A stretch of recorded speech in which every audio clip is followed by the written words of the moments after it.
నమస్కారం, I witness news కి స్వాగతం. హెడ్లైన్ చూద్దాం. సీఎం జగన్ మీద దాడి ఘటనపై సిట్ బృందం విచారణ. టీడీపీలో టికెట్లు రాని వారికి రాష్ట్ర స్థాయి పదవులు.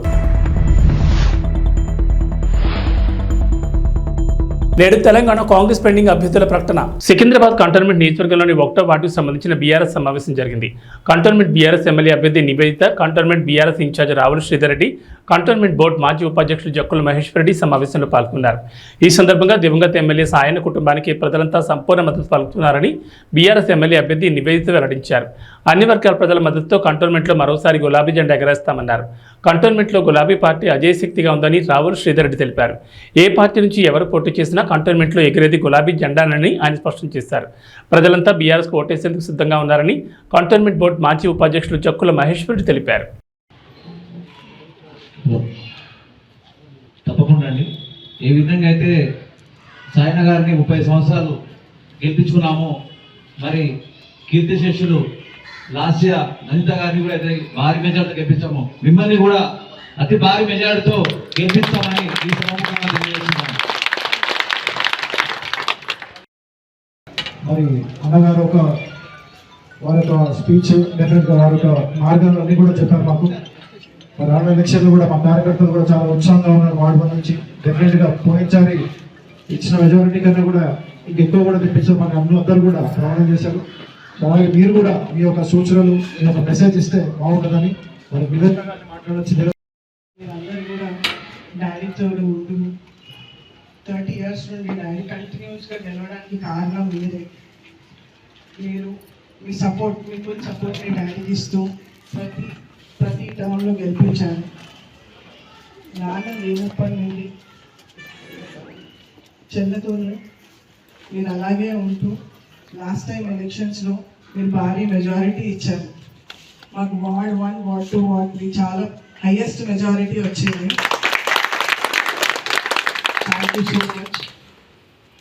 నేను దీనికి చాలా రుణపడి ఉంటాను. మేము వచ్చినా రాకపోయినా ఎన్నో ఏరియాస్ మేము కవర్ చేయలేకపోయాము. కానీ మీరు సొంతంగా చాలామంది మీ అంతటా మీరు లాస్య మేడం రాలేకున్నా కానీ ఎన్నో ఏరియాస్ కవర్ చేసినారు. మహేశ్వర్ రెడ్డి గారు చెప్పారు మాకు. Thank you so much.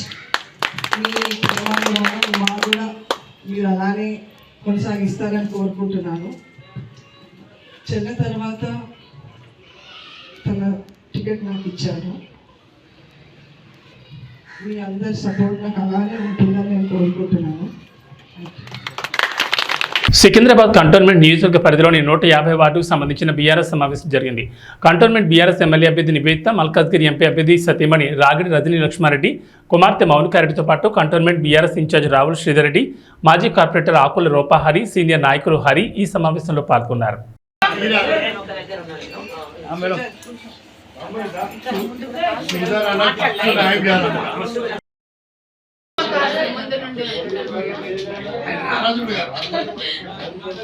Secunderabad cantonment నియోజకవర్గంలోని పలు వార్డుల్లో అంబేద్కర్ జయంతి వేడుకలు ఘనంగా జరిగాయి.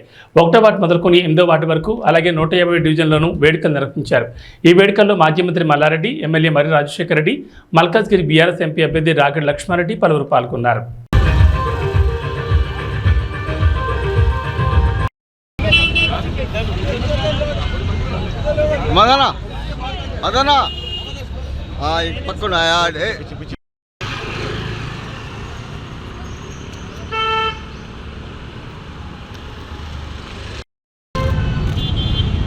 సికింద్రాబాద్ కంటోన్మెంట్ నియోజకవర్గం వార్డు 8 పరిధిలో ఎమ్మెల్యే మరి రాజశేఖర రెడ్డి, మల్కాజ్గిరి బీఆర్ఎస్ ఎంపీ అభ్యర్థి Ragidi Laxma Reddy, cantonment BRS MLA అభ్యర్థి నివేదిత సాయన్న, కంటోన్మెంట్ బోర్డు మాజీ ఉపాధ్యక్షులు జక్కుల మహేశ్వర్ రెడ్డి, బోర్డు మాజీ సభ్యులు లోకనాథం, కార్పొరేటర్ శాంతిరెడ్డి, స్థానిక బీఆర్ఎస్ అధ్యక్షులు రవికుమార్ పర్యటించారు. బొల్లారం పార్కులో వాకర్లతో భేటీ అయ్యారు. గత బీఆర్ఎస్ ప్రభుత్వం చేపట్టిన సంక్షేమ కార్యక్రమాల గురించి వివరించారు. బీఆర్ఎస్తోనే ప్రజలందరికీ న్యాయం జరుగుతుందన్నారు. కారు గుర్తుకే ఓటేసి బీఆర్ఎస్ ఎంపీ అభ్యర్థి రాగిడి లక్ష్మారెడ్డి, బీఆర్ఎస్ ఎమ్మెల్యే అభ్యర్థి నివేదిత సాయన్నను భారీ మెజార్టీతో గెలిపించాలని కోరారు.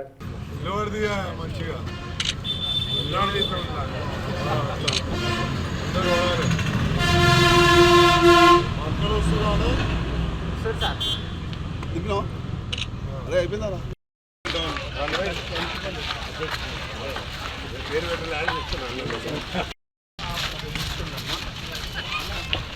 తాడిపత్రి నియోజకవర్గ కాంగ్రెస్ అసెంబ్లీ అభ్యర్థి గుజ్జల నాగిరెడ్డి యాడికిలో ముమ్మర ప్రచారం నిర్వహించారు.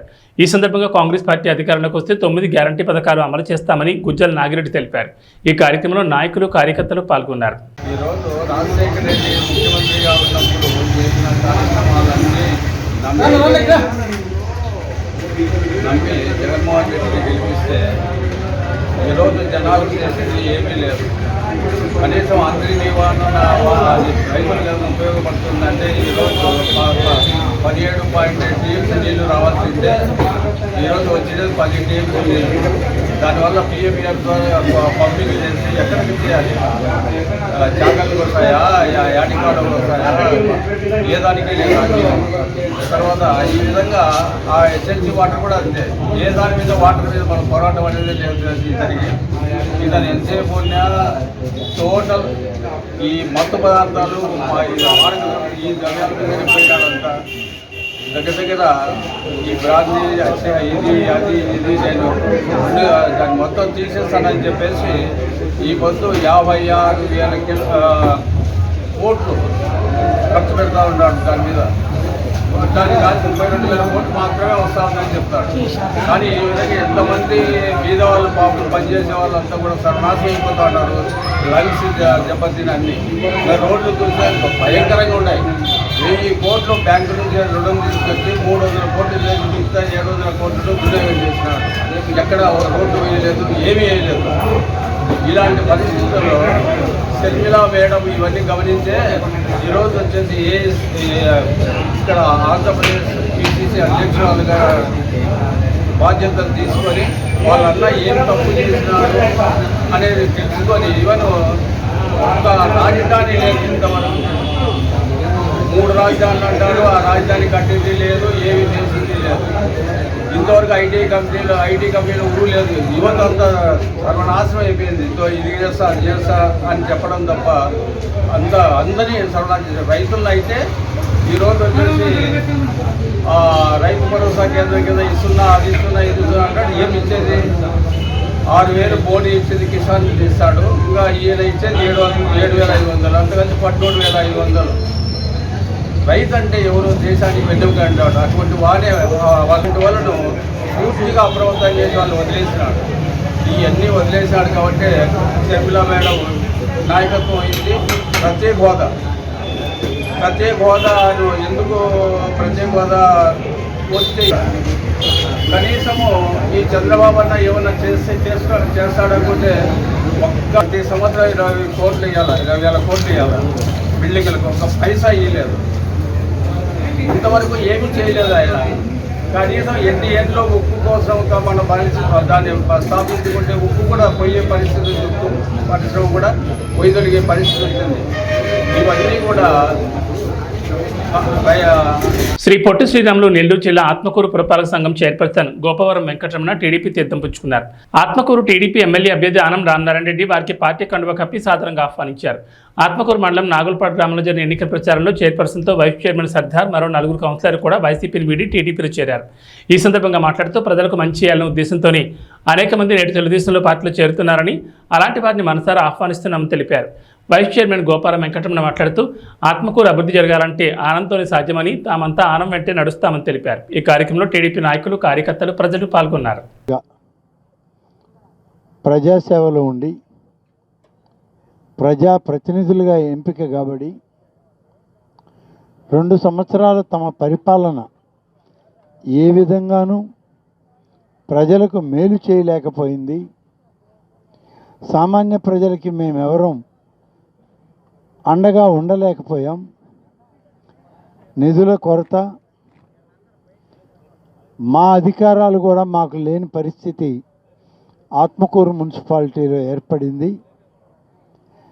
మేము మున్సిపల్ చైర్పర్సన్గా, వైస్ చైర్పర్సన్గా, అలాగే కౌన్సిలర్లుగా, కోఆప్షన్ సభ్యులుగా మేము మరొకరిని ఎవరినో బయట వాళ్ళని ఆశ్రయించాల్సిన దుస్థితి ఆ మున్సిపాలిటీలో వచ్చింది. కాబట్టి ఇటువంటి పరిపాలనలో మేము ఇవాళ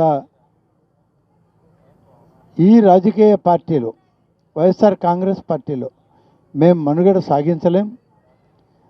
మేము ప్రధాన పార్టీ అయిన తెలుగుదేశం పార్టీలో మేము కూడా చేరి మా మనుగడ మేము కాపాడుకుంటూ రాబోయే 2-3 సంవత్సరాలైనా ప్రజలకు మేలు చేయాలా, ప్రజలకు సేవ చేయాలి, దానికి మీతోటి కలుస్తామని చెప్పి స్వయంగా Atmakur municipal chairperson Gopavaram Venkataramanamma, vice chairman Sardar, councillor Ramadevi garu, Sora Bhaskar Reddy గారు, జి వేణు గారు, కోఆప్షన్ సభ్యులు కొత్తపల్లి రమేష్ గారు, వీళ్ళందరూ కూడా ఉన్నటువంటి పార్టీలో న్యాయం జరగలేదు, ఉన్నటువంటి పార్టీలో ప్రజలకి న్యాయం చేయలేకపోతున్నాం, మా మీద పెత్తనాలు ఎక్కువైనాయి, బయట వాళ్ళు వచ్చి మమ్మల్ని ఒత్తిడి చేస్తున్నారు,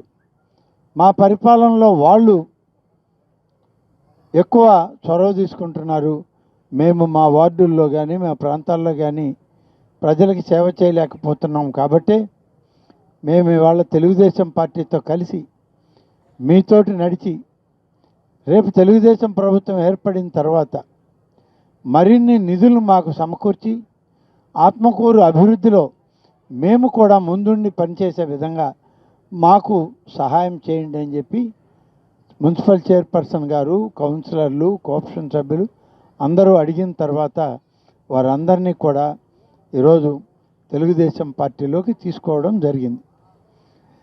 వీళ్ళందరికీ కూడా పూర్తి భద్రత రాజకీయంగా కానీ సామాజికంగా కానీ సేవా దృక్పథంలో కానీ తెలుగుదేశం పార్టీ తోడుగా ఉంటుంది, తెలుగుదేశం పార్టీ నాయకత్వం వాళ్ళకి అండగా నిలుస్తుందని చెప్పి నేను ఈ సందర్భంగా మున్సిపల్ చైర్పర్సన్తో పాటు వెంకటరమణమ్మ గారితో సర్దార్ గారు, రమాదేవి గారు, సోరా భాస్కర్ రెడ్డి గారు, జి వేణు గారు, కోఆప్షన్ సభ్యులైన కొత్తపల్లి రమేష్ గారుల్ని మనం మనస్ఫూర్తిగా వాళ్ళని స్వాగతం పలుకుతున్నాం.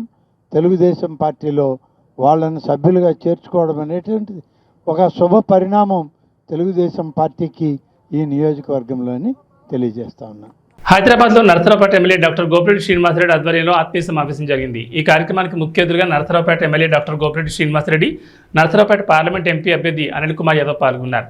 ఈ సందర్భంగా మాట్లాడుతూ ఏ రాష్ట్రంలో లేని విధంగా ఆంధ్రప్రదేశ్లో సచివాలయ వ్యవస్థ తీసుకొచ్చి గ్రామాల్లో ఎంతో అభివృద్ధి చేశారన్నారు. వాలంటరీ వ్యవస్థ కూడా ఎక్కడా లేని విధంగా ప్రతి కుటుంబానికి సంక్షేమ పథకాలు అందించాలని అన్నారు. ఈ కార్యక్రమంలో హైదరాబాద్ వైఎస్ఆర్ కాంగ్రెస్ పార్టీ నాయకులు, కార్యకర్తలు పాల్గొన్నారు.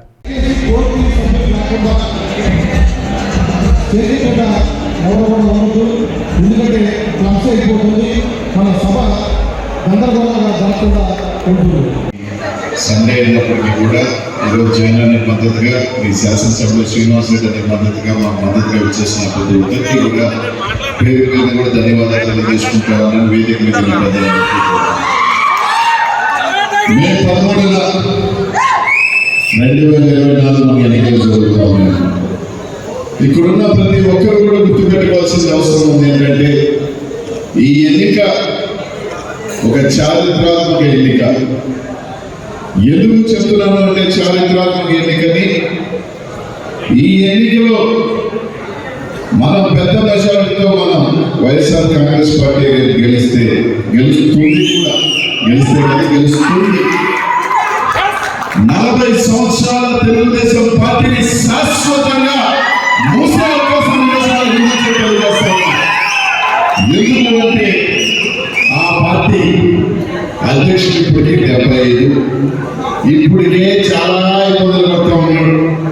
ఈసారి మనం కానీ బలంగా కొట్టామంటే వచ్చే ఎన్నికకి కనీసం తిరగలేని పరిస్థితి, ఆ పార్టీని మోసే పరిస్థితి ఆయన కొడుకు పుత్రత్వం పప్పుకి అసలు లేదు. కాబట్టి ఖచ్చితంగా ఆ పార్టీని తీసుకువెళ్ళి బీజేపీలోనూ ఇంకో పార్టీలో కలిపే దుస్థితి వస్తుంది. కాబట్టి ఈ చారిత్రాత్మక ఎన్నికల్లో మీ అందరూ కూడా భాగస్వాములు అవ్వాల్సిన పరిస్థితి ఉందని చెప్పి అందరూ కూడా తెలియజేస్తారు. పథకాల గురించి అందరూ చెప్పాల్సిన అవసరం లేదు, మా అందరికన్నా మీకే పథకాలు ఎక్కువ తెలుసు. నర్సరావుపేట పార్లమెంట్ అభివృద్ధి గురించి సీనియర్ ఎలాగో చెప్పాడు. ఇక్కడ మీ అందరికీ కూడా చెప్తా ఉన్నా, వింటారు, మీరు ఇన్ఫ్లుయెన్స్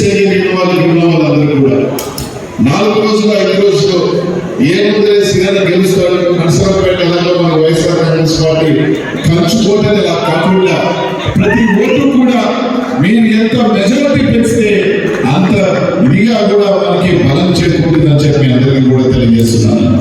కానీ ప్రతి ఒక్కరు కూడా 3-4 రోజుల పాటు ప్రతి ఒక్కరు కూడా మీరు మీ టైంని వెచ్చించి ఆ రోజు మీ గ్రామాల్లోనూ మీ ప్రాంతాల నగరంలోనూ వచ్చి మీరే కాకుండా మీ స్నేహితులకి కూడా అందరికీ చెప్పి ఒక మంచి మెజారిటీ మీ శాసనసభ్యుల్ని ఎంపీగా నాకు ఇవ్వాలని కోరుకుంటాను. ఈరోజు నిన్న మొట్టమొదటిగా జగన్మోహన్ రెడ్డి గారు ఏం చేశారు? 5 సంవత్సరాలు ఒక మంచి సచివాలయ వ్యవస్థ తీసుకొచ్చారు. ఈ వ్యవస్థ దేశంలో ఎక్కడా లేదు. మహాత్మా గాంధీ గారు కలగన్నారు, కానీ ఆ తర్వాత ఈ దేశంలో ఎక్కడా లేని మంచి వ్యవస్థ తీసుకొచ్చి గ్రామాల్లో ఈరోజు 11 మంది ఉద్యోగస్తులు నియమించి ప్రతి సచివాలయం కూడా అద్భుతమైన సేవలు అందించే కార్యక్రమం చేశారు. ఈరోజు సచివాలయ వ్యవస్థ కాదు, వాలంటీర్ వ్యవస్థ అద్భుతంగా ఈరోజు పనిచేస్తుంది. వాలంటీర్లు మనం చూసాం. ఒక్క నెల పెన్షన్ ఇవ్వకపోతే మొన్న ఈ రాష్ట్రం అంతా ఎంతమంది ఇబ్బంది పడ్డారో ఒకరోజు మార్చి ఏప్రిల్ 1 కదా మనందరికీ అర్థమైంది 3 రోజులు. కాబట్టి ఈ 2 వ్యవస్థలు తీసుకొచ్చిన వ్యక్తి జగన్మోహన్ రెడ్డి. అలానే ఈరోజు ఆరోగ్య కేంద్రాలు, విలేజ్ హెల్త్ క్లినిక్స్ అద్భుతంగా ఈరోజు ప్రతి గ్రామానికి కూడా తీసుకురాబడ్డారు.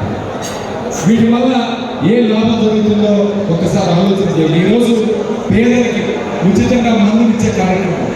ఈరోజు హాస్పిటల్కి వచ్చి మరి మందులు కొనుక్కోలేని వాళ్ళు చాలా మంది ఉన్నారు. వాళ్ళందరికీ ఉచితంగా పరీక్షలు చేసే కార్యక్రమం, ఉచితంగా ఈరోజు మందులు ఇచ్చే కార్యక్రమం అద్భుతంగా జరుగుతున్నారు. పేదవాళ్ళు ఇవాళ చాలా సంతోషంగా ఉన్నారు. ఆరోగ్యం అలానే రైతు భరోసా కేంద్రాలు చాలా అద్భుతంగా ఉన్నాయి. ఈరోజు బ్రహ్మాండంగా రైతులకి అన్ని రకాలుగా ఈరోజు మరి ఆదరించే కార్యక్రమం చేస్తుంది ప్రభుత్వం. అట్లానే ఇంకొక అద్భుతమైన విషయం నాడు నేడు పాఠశాల. ఈరోజు కుప్పం నియోజకవర్గంలో చంద్రబాబు నాయుడు ఒక్క పాఠశాల ఈరోజు జగన్మోహన్ రెడ్డి గారి రాష్ట్రంలో 16,000 కోట్లు ఖర్చు పెట్టి దాదాపు 35,000 పాఠశాలని అద్భుతంగా తెచ్చింది. ఎస్, జగన్మోహన్ రెడ్డి గారు అభివృద్ధి లేదని చెప్తున్నారు. ఎంత దీర్ఘకాలికంగా ఈరోజు ప్రణాళికలు వేస్తున్నారో ఒకసారి ఆలోచించారు. ఈరోజు దాని ఫలితాలు ఈరోజు తెలియకపోవచ్చు, కానీ మీ పిల్లలు ఇంగ్లీష్ మీడియం చదివించుకున్నారు. పేద పిల్లలు ఈరోజు ఇంగ్లీష్ మీడియంలో చదివించుకున్నారు. అద్భుతంగా పాఠశాలలో అన్ని వస్తువులు కల్పించారు. నాకు తెలుసు, స్వయంగా నేను ఎమ్మెల్యేగా గెలిచినప్పుడు గ్రామానికి వెళ్ళాను. నరసరావుపేటలో స్థానిక పట్టాభిరామస్వామి కళ్యాణ మండపంలో టీడీపీ ఆర్యవయసుల ఆత్మీయ సమావేశం జరిగింది. ఈ సమావేశానికి ముఖ్య అతిథులుగా నరసరావుపేట పార్లమెంట్ ఎంపీ అభ్యర్థి లావు శ్రీకృష్ణదేవరాయలు, జనసేన పార్టీ రాష్ట్ర ప్రధాన కార్యదర్శి శ్రీనివాస్ యాదవ్, నియోజకవర్గ టీడీపీ ఎమ్మెల్యే అభ్యర్థి చదవాడ అరవింద్ బాబు, జనసేన పార్టీ నియోజకవర్గ ఇన్ఛార్జ్ సయ్యద్ జలానీ, రాష్ట్ర గోల్డ్ పర్సెంట్ అసోసియేషన్ రాష్ట్ర అధ్యక్షులు కపలవాయి విజయ్ కుమార్, తెలుగుదేశం సీనియర్ నాయకులు పాల్గొన్నారు. ఆర్యవైశ్యులు పిలుపు అరవింద్ బాబు గెలుపు అంటూ నినాదాలు చేశారు. ఈ కార్యక్రమంలో ఆర్యవైశ్యులు, టీడీపీ, జనసేన, బీజేపీ నాయకులు, కార్యకర్తలు, మహిళలు భారీగా పాల్గొన్నారు.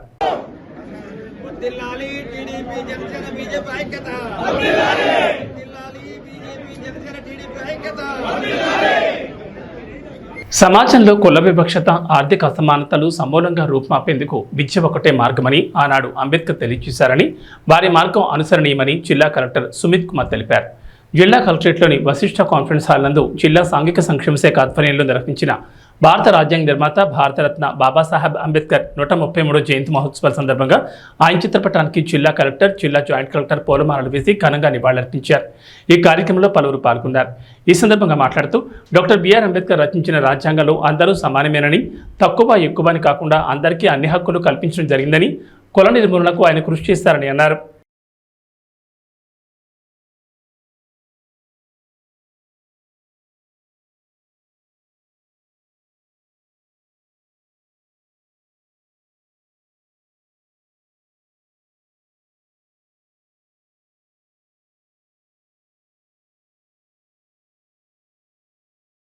Country will progress more and more. I also feel that ఈ social differences ఏమేమి ఉన్నాయి ఇది ఖచ్చితంగా తగ్గుతాయి. ఫర్దర్గా సోషల్ ఈక్వాలిటీ ఉంటుంది.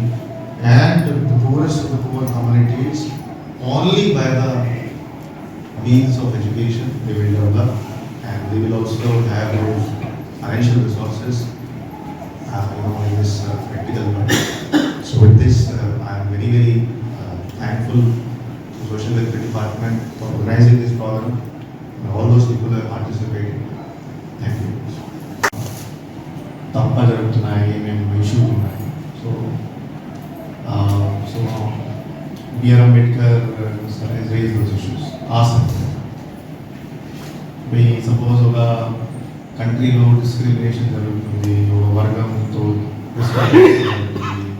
ముందు basically BR Ambedkar those very very important issue. So basically ఇప్పుడు కూడా చూస్తే సపోజ్ ఇప్పుడు 100 సంవత్సరం అయిపోయినాయి, 100 సంవత్సరం తర్వాత కూడా బేసిక్లీ రకరకాల ఇష్యూస్ స్టిల్ ఇంకా కంటిన్యూ అవుతాయి. So and still I feel that social justice, social equalities, social injustice కూడా చాలా ఉన్నాయి సొసైటీలో. సో డెఫినెట్గా సపోజ్ బిఆర్ అంబేద్కర్ లేకపోతే సిచ్యువేషన్ ఎట్లా ఉంటుంది? ఇప్పుడు మన సపోజ్ సొసైటీ చూస్తే 3,000, 4,000 సపోజ్ రిటర్న్ డిస్క్రిమినేషన్ కరెక్ట్ కాదు, వై మైనారిటీ ద్వారా డిస్క్రిమినేషన్ జరుగుతుంది, వై డ్రింకింగ్ వాటర్ సోర్సెస్ సెపరేట్గా ఉన్నాయి, వై ఎడ్యుకేషన్ సెపరేట్గా ఇవ్వాలి, వై వాళ్ళు చదువుకూడదు, ఏమి చెప్పాలి? ఆల్మోస్ట్ 3,000, 4,000 ఇయర్స్ సొసైటీ ఎందుకు చెప్పలేదు? బేసిక్లీ ఈ సోషల్ ఈవిల్ గురించి మాట్లాడాలి, సోషల్ ఈక్వాలిటీ గురించి మాట్లాడడం జరిగింది. సోషల్ ఈక్వాలిటీ కాన్స్టిట్యూషన్ కూడా రాయడం జరిగింది. ఆ సోషల్ ఈక్వాలిటీ ఎట్లా ప్రొటెక్ట్ చేయాలి కూడా కాన్స్టిట్యూషన్ రాయాలి, అంటే రిటర్న్గా రాయాలి. So that was the biggest contribution by which మన కంట్రీలో మైనారిటీస్, పూరర్ కమ్యూనిటీస్కి వాయిస్ వాళ్ళ బలహీన వర్గంకి ఎవరు బలమిస్తారు, then the power comes. That is what basically B.R. Ambedkar suggested. Now ఈ రోజు కూడా చూస్తే చాలా రకాల ఛాలెంజెస్ ఉన్నాయి. చిన్న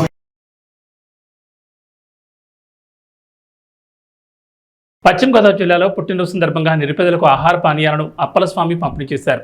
ఈ సందర్భంగా పుట్టినరోజు అందరూ జరుపుకుంటారు, కానీ కొంతమందికి మంచి మనసు ఉంటుంది. అలా స్వామి పుట్టినరోజు వేడుకను స్వచ్ఛంద సేవా సంస్థలు జరుపుకున్నారు. ఈ పుట్టినరోజున నిరుపేదల మధ్య జరుపుకున్నందుకు చాలా సంతోషంగా ఉందని ఆయన అన్నారు.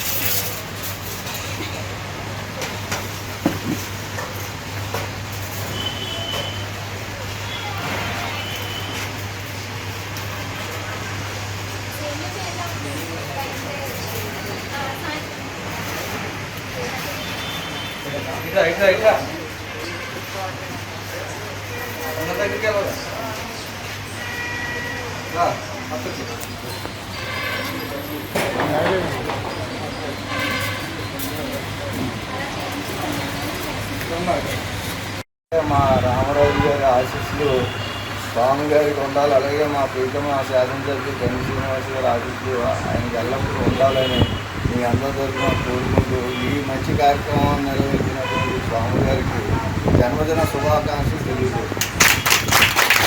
ఏవీ బులెటిన్ విశేషాలు. నమస్కారం.